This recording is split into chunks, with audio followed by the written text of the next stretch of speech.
B1 family, welcome to Black Logic. Now, despite decades passing since the civil rights era, little has changed for the stability of foundational Black Americans. Because stemming back from the systemic racial redlining affecting many parts of the Black community that is basically knocking the legs off the table, affecting healthcare affordability, unemployment, inflation, education, housing, to even crime. The disparities are very glaring, and politicians often make promises during election time, yet the issues facing our community, the issues facing the foundational Black American community remain unaddressed time and time again. It's time to confront the racial tropes used to dismiss the need, see, of the reparations fight, of the reparations movement. It's time to confront those racial tropes and the needing for reparations, for economic restorations. So please dwell here with me as we can get into the conversation, family. Hopefully I have some things to enlighten you.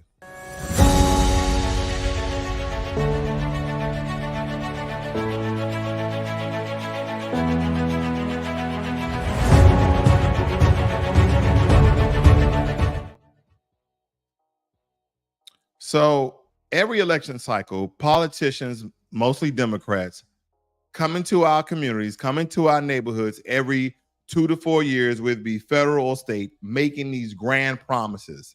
They talk a big game about justice, equality, and change all the time. But once they get into office, how many of our issues actually get addressed? Remember the motivation, remember the energy behind it, how they used to get out and vote, and you get a button, and they hold fish fries, and they hold parties and tap dance, and they get rappers and singers, and everybody's out there like it's a picnic. Everybody's out there like it's a cookout. But how many of our issues actually get addressed? How many of our struggles are met with real lasting solutions? How many? How many of our struggles are met with real lasting solutions? Very, very few. So minute that none of us can even tell. They come, they get our votes, and then they disappear when we see it time and time again. So let's talk numbers. Black Americans are still at the bottom of every economic category in the U.S. We face higher unemployment rates, lower home ownership rates, and less access to affordable health care. Inflation hits us the harder because we're not making as much as everyone else. Our education system is underfunded. Our neighborhoods are over-policed, and the list goes on and on. These aren't just statistics. These are our lives, our daily struggles. This is what will occur, family. This is coming from the AmericanProgress.org. Chronicle health conditions. Black Americans have higher rates of diabetes, hypertension, and heart disease than any other group. Nearly 15% of Black Americans have diabetes compared with just 8% of whites. Why do we have health disparities? All of these things are systemic. All of these things are like falling dominoes, family. We don't make equal pay to our counterparts doing equal jobs, doing equal work. Thus, we have to provide a less quality food to our people, thus leading to these particular problems. Now, of course, there's some people who make their own health choices when it comes to fast food, etc. But we're talking about people who are going to the grocery store, instead of buying organic or something that's higher in quality, because of the amount we get paid through systemic unemployment, systemic low wages, we have to get canned food and outdate or about to outdate food because it's a little bit cheaper. This is what we go through. And I'm not giving people pass if they make unhealthy choices. This is not what that's about. But here's another question. Systematic racial redlining. Let's break that down, right? Redlining started really back in the 1930s when the government created maps to show where it was safe to insure mortgages. Of course, they circled the Black neighborhoods in red because we don't have to really guess where about these neighborhoods. They knew exactly what they were doing. It was an actual plan. It was an actual scheme. And this made it nearly impossible for Black families to get home loans, buy property, or even build wealth. Even to this day, we have some Black people who are very prominent, very financially stable. They can't get in some of the most elitist communities. Not stating that they should, but a lot of this redlining / gentrification still exists. This wasn't just about housing, it was about economic exclusion that was sanctioned by the government. It was sanctioned by the government because fast forward today, and those same red lines may not be on the maps anymore, but the effects are still with us. Our communities have fewer resources, our schools are underfunded, and our access to healthcare is very, very limited. Yet despite all of this, we're still told to pull ourselves up by our bootstraps. But what do you do, as Martin Luther King states, when you don't even have boots? That is the part they're foregoing. That is the problem that they're going through, family. Voting.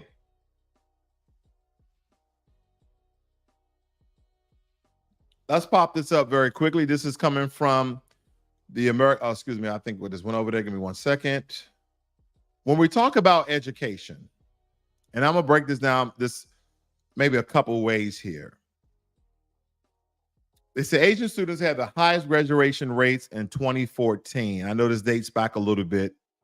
And they're stating here in deep maroon purple, whatever color this is, did not graduate high school. And we see Blacks at 27%, the highest. The lowest in graduation, but the highest in who didn't graduate. Let me scroll down here a little bit. More than half of recent high school grads enrolled in college. Okay, the grayed out area states that not enrolled in college or did not graduate high school. Why are some of these statistics important? Are they important to point out what group is being degraded and being denied the most? No. This is to form a narrative that Black people are the most uneducated group. See, statistics can work both ways, family. It can report how one group was denied resources and access to education to a certain degree, but it also can paint another narrative that this is our most unintelligent, uneducated group. They can look at very, very different ways. Racial and ethnic disparities in educational attainment persist in rural America. It states here that the research shows that Hispanics, Black Americans, Native Americans, Alaska Native groups continue to have lower rates of educational attainment than whites. Although the educational attainment of these ethnic and racial minority groups increased over the last 2 decades, they remain only half as likely as whites to have a bachelor's degree or even higher in 2018. Asian Americans were the only rural racial minority group to have a higher percentage with a bachelor's or advanced degree. 40% than to whites to 21%. This is all painting a narrative. But see, there's a lot of things that occurred during this reparations conversation. I get multiple comments. I know all the people in this space get multiple comments of the same racial tropes, but not understanding what this government has sanctioned even after slavery and Jim Crow, how it has denied and limited resources very scarcely. But the racial tropes, family, we're talking about the same played out story, but they continue to use it because they believe it's effective. Like, stop being lazy. You wasn't a slave. I wasn't a slave match. It happened so long ago. And this is all designed to shut down our fight for reparations. And here's the thing, family, there's a lot of grassroots activists getting on the street, going to the courthouses, going to the political theaters in order to put in that work. So you don't have to fight with nobody on social media about groundwork that's being done. That's time wasting. See, they want us to forget the past, ignore the systematic barriers, and they just want us just to move on. Pull yourselves up and work hard. And but you didn't have to work hard. Or generational wealth was passed down in your family, but it was stolen and ours destroyed, as well as being denied. Remember Black Wall Street back in 1921 in the Greenwood district?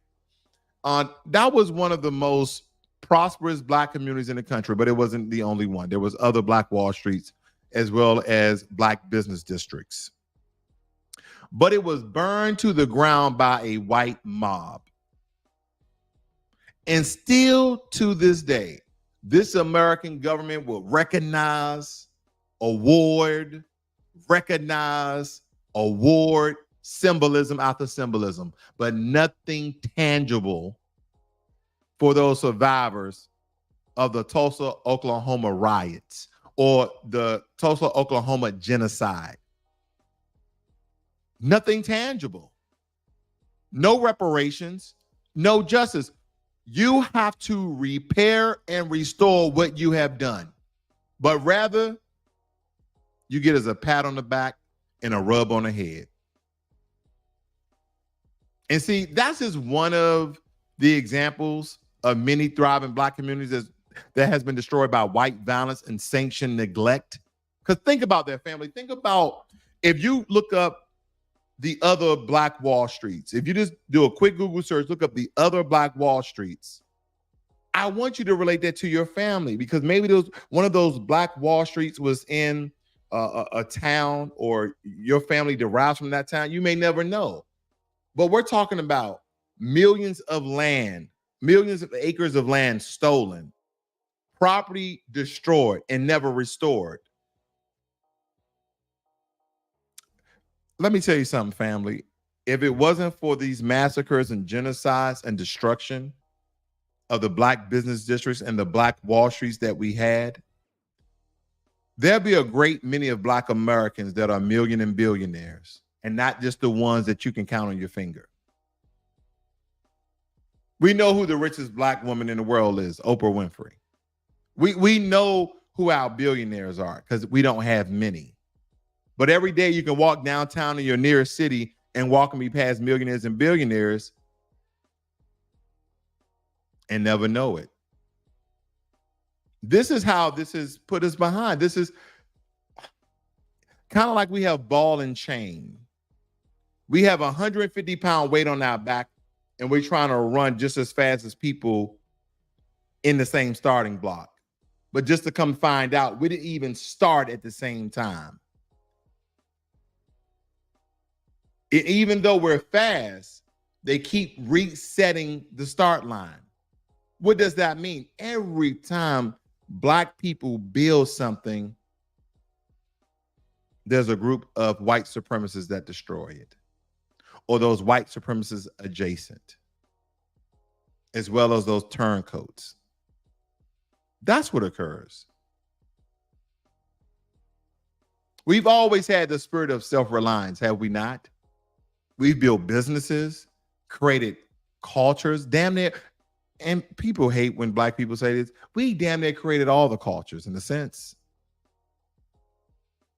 And we thrive despite every obstacle, through all the obstacles our people been through. And here's what they do, family. They kind of do this duality of mindset where they say, well, look at these Black people. They made it, while they know they limit, they cap, they seal how many Black people will actually be prominent, how many Black people will actually reach a certain class. But they will give you the illusion, they will give you delusion, they will give you the illusion, and they will give you the delusion that, yeah, all of you can make it. And at the same time, you can see that not all of them are making it. Let's be real. The American government is the entity that has sanctioned and perpetuated these limitations and discrimination. Back from Jim Crow laws to mass incarceration, policies like the 1994 crime bill, we have been systematically oppressed since the colonizers came to this land and since he brought up his son as well. So the big question here, why do we keep voting? Why do we keep putting our faith in a system that has consistently failed us? Is it time to rethink our strategies? Don't get me wrong. Voting can be important. Voting can be important, but it's not the be all and end all when there's nothing on the table of what you're voting for. See, we demand and we need what is owed: reparations, real tangible reparations, to repair and to restore what was stolen and destroyed and denied. We need policies that address systematic racism, a Black anti-hate crime bill. And we have a large group of people, whether it be on the Democratic side or now flocking to the Republican side, not holding politicians accountable. And that have to be consistently, not just during election season, but every day. Because we need what we are owed to support and build our own community so we can invest in our own Black businesses. Just as well, they built an empire with the blood, sweat, and tears and free labor that they received. The only thing we're saying is give you what you owe, so we can create our own system of support and empowerment. Because it's really time to change the narrative and take control of our future. It really is. Because when you look at these issues across the board, unemployment, with the exception of Native Americans right here in the middle here, family, at 9%. But here's the thing about Native Americans. When have you guys ran into a Native American and realized you ran into a Native American? What I'm saying, for majority of people, it's rare unless you're out, if you're in Seattle, maybe. If you're in Oklahoma, maybe, where a lot of the tribes are most prevalent. But if you're not going on a reservation, you're not really running into Native Americans every day. You're just not. And if you believe that all Native Americans are out here with jobs, they're not. And I'm not going to get into a debate or argument with people, but let me tell you, I lived in Washington State. I've been on reservations. They get paid every month. They have free housing. They have government-funded schools, and they get paid every month, as well as bonuses and kickbacks from the casinos that's on reservation land. So some of them, not all, get two forms of income. So it doesn't matter of the Native American unemployment rate. But look at our rate at 8% compared to the rest of the country, the rest of the people here.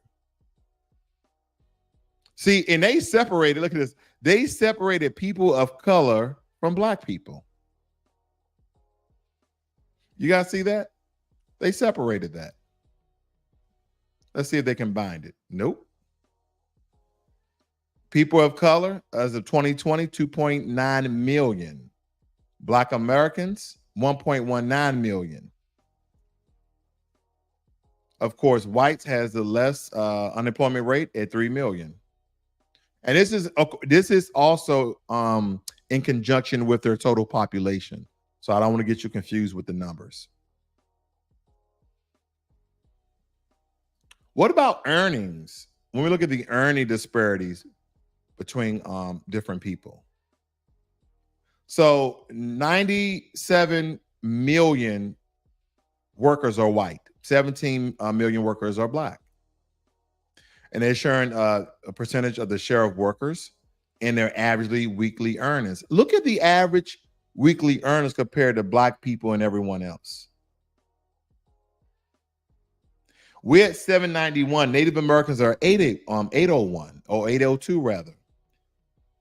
Black Americans are at 791. Asian Pacific Islanders, Asian and Pacific Islanders are at 1,168. We're talking about the average weekly earnings. You come down to Hispanics, it drops down. We're slightly above Hispanics of the ones that they can actually get the statistics from, because we do have a large population of illegal immigrants who are Hispanic. Okay, that's just a fact. Multiracial, 852. So basically saying if you can be black all you want, but if you're multiracial, you can you can make more than Native Americans, and you can come close, not even close to the white population. Then they have earnings per dollar. White people get dollar for dollar. Black people get 76 cents for the same work, same position, same job on the dollar. Native Americans get 1 cent more. Of course, Asians, they get even more than white people to a certain degree because of the IT jobs and tech jobs. Then Latinos at 73 cents, and then multiracial at 81 cents. Because this is what happens to our people. We don't understand that if we consider ourselves a table, in each of these categories that we went over, they're knocking the legs from under the table. Healthcare, unemployment, crime, even pay disparities that we have. Because both political parties use their own methods to obtain the black vote.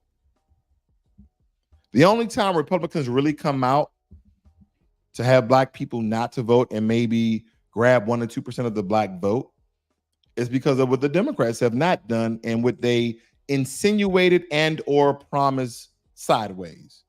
Because the Democrats, and don't get me wrong, family, my religion and my politics, my political party is black empowerment. Because especially the Democrats, they talk a big game about change, equality, and justice all the time. But once they get that black vote, and they secure their positions, what do we see? What do we see? What do we hear? We see a whole lot of nothing. And we remain at the bottom of every economic category in this country. Healthcare affordability, that's breaking the bank. That's a joke.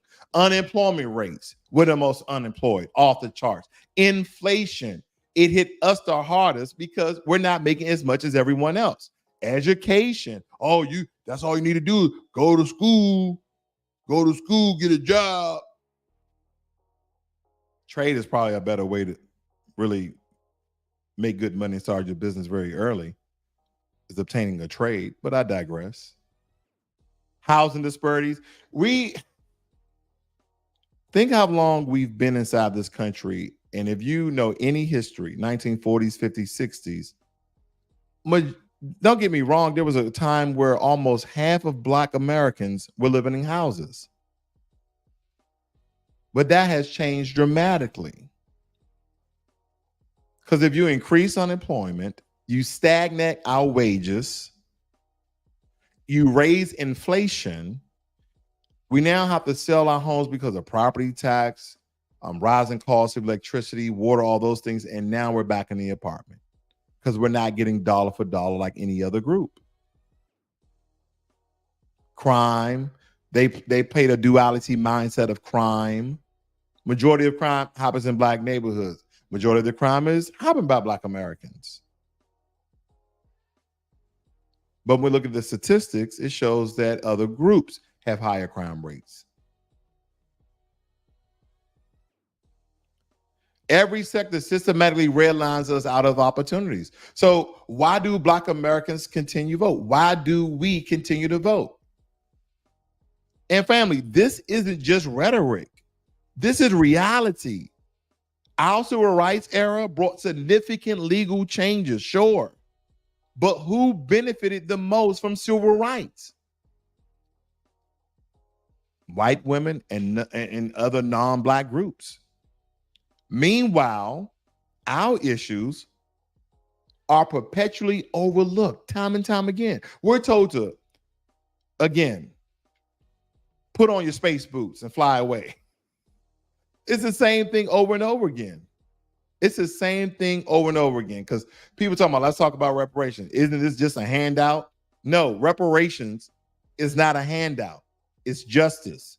It's a debt being fulfilled. Again, reparations is not a handout. It's justice.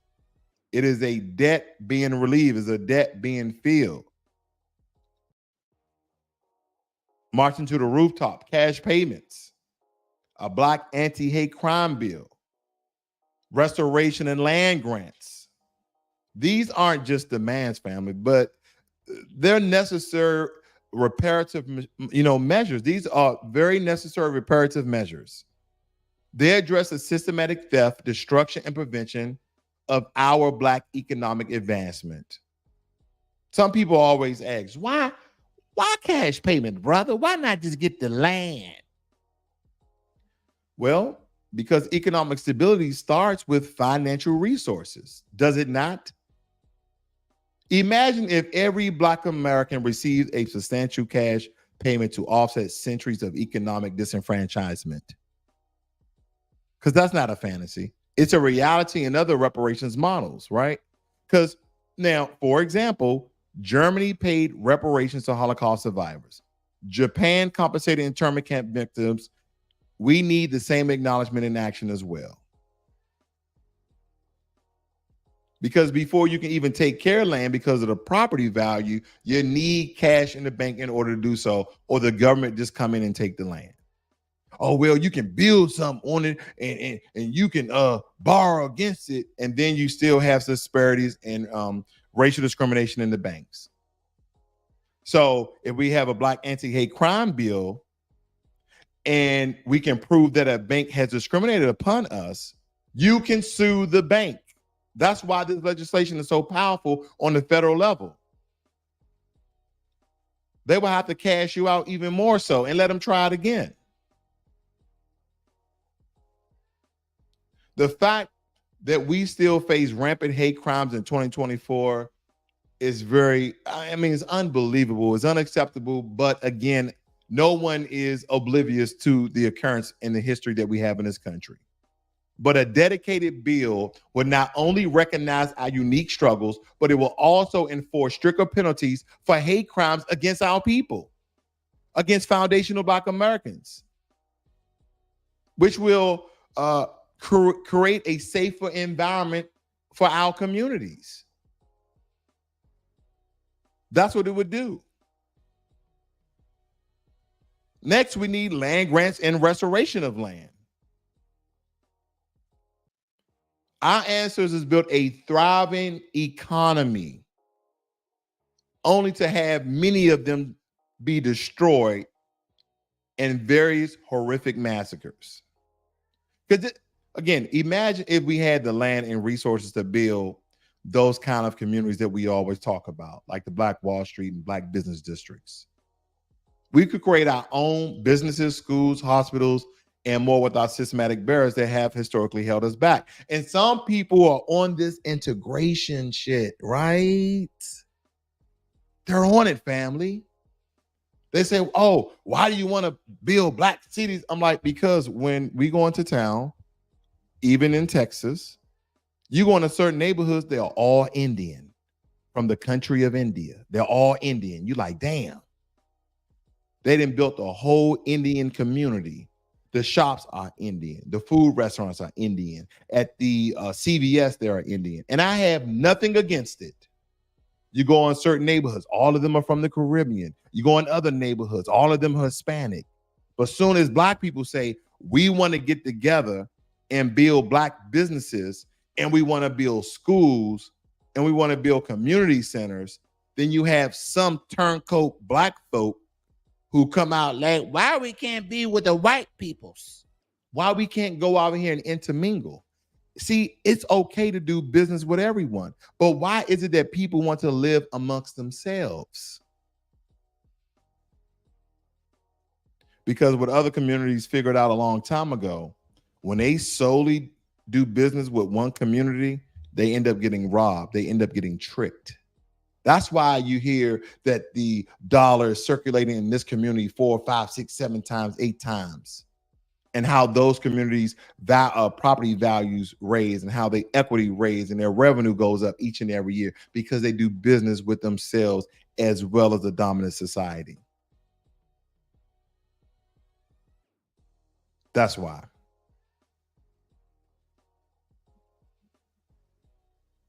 That's why, family. Because without systematic barriers that have historically held us back, I can only imagine where we'll be at today. Because look at the Homestead Act of 1862. If any of you are familiar with the Homestead Act of 1862, white Americans were granted 160 acres of land for free. Now, again, that look in today's time of looking at acreage amongst a group of people may not seem like much, but in comparison to Black Americans, we were left out. Fast forward to the GI Bill after World War II, which was supposed to help veterans buy homes and get educated. But again, Black veterans were largely excluded. So if we take all of these different segments and times in history of Social Security and welfare being given to white people, but today they're throwing it right back in your face. All you Negroes are on welfare and this, that, and the other, where they were actually given tangibles. They were giving land. They were giving grants. They were giving benefits and resources. And you see how far for their head. Stop beating ourselves up about something that was designed for us to fail. Every time we get to the starting line, we realize they already started 100 years ago. So we're 100 fucking years behind. So all the racist, coonish Black folk, whether it be foundational Black Americans or tethers and the suspected white supremacists, understand the history of foundational Black Americans and why we are in the conditions that we're in. Can we do better? Yes. Are we doing better? Yes. But we need and we are owed our reparations. Because you were giving away shit back in the day and you denied us the same right, even though we were citizens in 1865.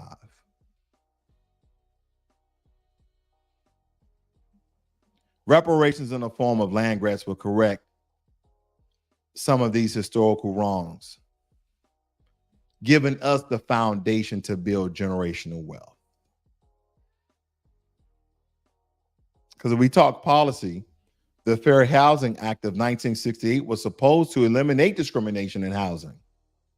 But redlining and today's gentrification and predatory lending have continued to this day. Civil Rights Act of 1964 aimed to end segregation, which I kind of not coined the term, but flipped the term, integration.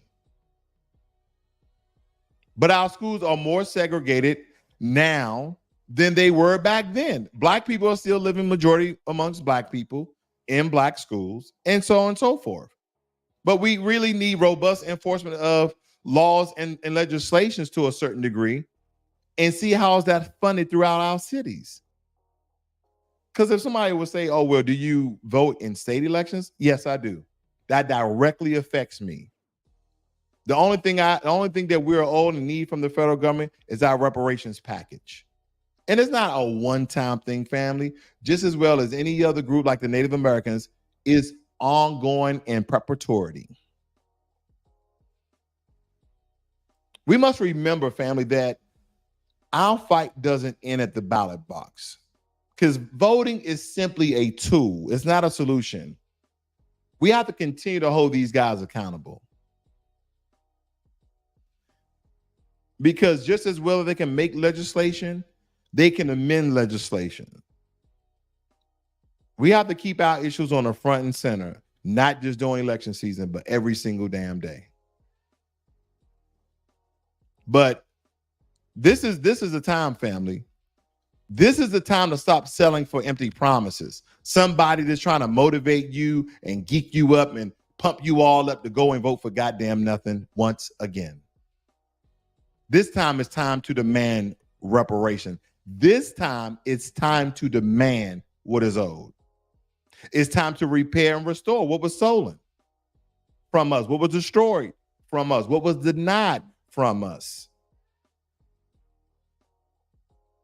Every now and again, I just think about a time where, and even to a certain degree, we're doing that, but we're doing it at a slower rate. I'm not stating that Black people are not progressing, because we are building, but is at a slower rate than any other group because of these very same reasons we went over here. But I think about a time where we can thrive and build businesses and live without fear of white supremacists destroying what we have built. A piece of that, a part of that, a percentage of that is possible, but only if we keep pushing, we keep fighting, and we never settle for less than we deserve. That's what we're talking about here this evening, family. I thank you all for joining me here this evening. Diaz Bree, Alonzo Dunn, Tube, and everyone else that has joined him this evening. Voting. You already know what I'm voting for, family. You already know. Have a great evening. Be one.